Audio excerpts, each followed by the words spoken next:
என்னை யாரும் பிடிச்சு கொண்டு போய் வைக்கல. அதே போல நான் எங்கேயும் யாரும் யாசகம் பெறல அப்படின்னுலாம் ஒரு அப்ப பேசல. தைலாபுரம் தோட்டத்தை விட்டு எங்கேயும் போக மாட்டேன்னு சொன்னாரா இல்லையா? சொல்லிட்டு ஏன் போறாரு? இந்த வினா வருது. நான் அவர்கிட்ட நேரடியாக கேட்டேனே.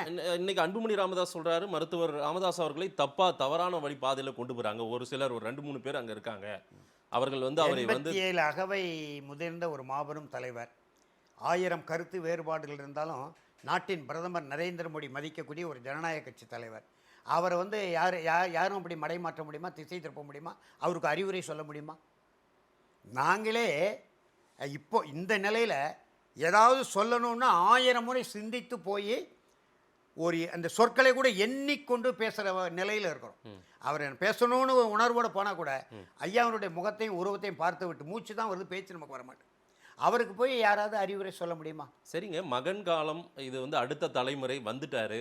அவரை முன்னிலைப்படுத்தினதும் நீங்க தான். அது வரலாற்று பிழைன்னு தான் சொல்றீங்க. ஆனாலும் நீங்க ஓய்வு காலம் இது, நீங்க அவர்களை வழிநடத்தலாம்ல அமர்ந்து. வழி நடத்தணும்னு தான் சொல்றாரு ஐயா.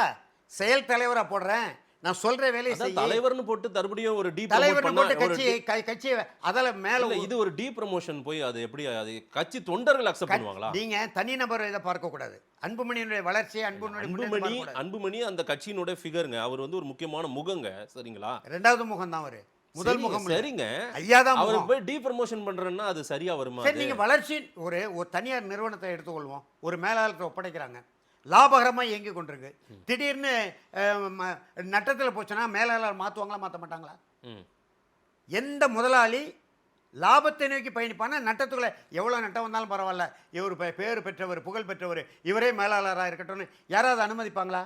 கட்சி வளர்ச்சியை நோக்கி போய்கொண்டிருந்த கட்சியை தளர்ச்சியை நோக்கி தள்ளிட்டாரு. கொஞ்சம் பொறு, 2 தேர்தல் மீண்டும் ஒரு உச்சபட்சத்தை கொண்டு வர்ற, குறைந்தது ஒரு 20 சட்டமன்ற உறுப்பினர்கள், ஒரு 6-7 நாடாளுமன்ற உறுப்பினர் வெல்லக்கூடிய ஒரு சூழ்நிலையை உருவாக்குறப்பா, கொஞ்சம் இருங்க, செயல் தலைவராக இருங்க, கட்சி விட்டு நீங்கள் வெளியே உடனே போங்கன்னு சொல்லி